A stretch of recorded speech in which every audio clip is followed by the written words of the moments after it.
Well, when we first did the spots, there was a television interview with me hanging out of one of those windows, which, according to Welcome to Yorkshire, was seen in, I think it was 168 countries.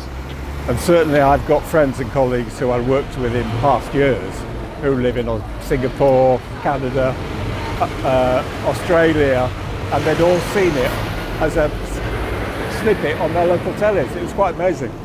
Well, the teapots came because when we were first talking about decorating the house for the Grand Départ, and that's going back 4 years, and then we were planning a year before that. It started with the idea of making our house into the shape, it is the shape of a Yorkshire tea box, and that's where the Yorkshire tea sort of idea came from.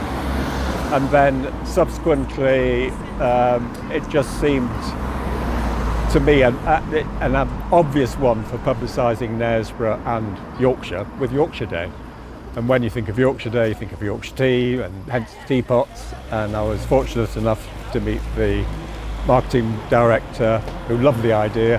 The brand managers loved the idea, and here we go, covered in teapots. Fab. So this house in Knaresborough is pretty iconic for having spots all over it during the Tour de France a number of years ago. I work for Yorkshire Tea, and Tony and Laurie, who own the house, got in touch with us recently to say it's been an ambition of theirs to decorate it with teapots for Yorkshire Day. Yorkshire Day is coming up, so we thought why not fulfil their dream just before they move out of Knaresborough to celebrate Yorkshire Day properly. We're going up to Northumberland, near Morpeth, on the coast. Well, literally, it's 500 metres away from the sea. Laurie is an artist and is giving up cleaning cottages for art.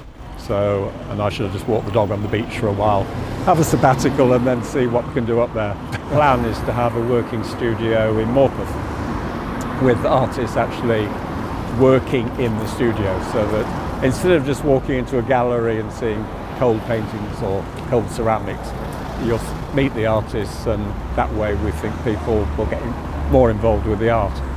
And then we have a community, not surprisingly, a community art project concept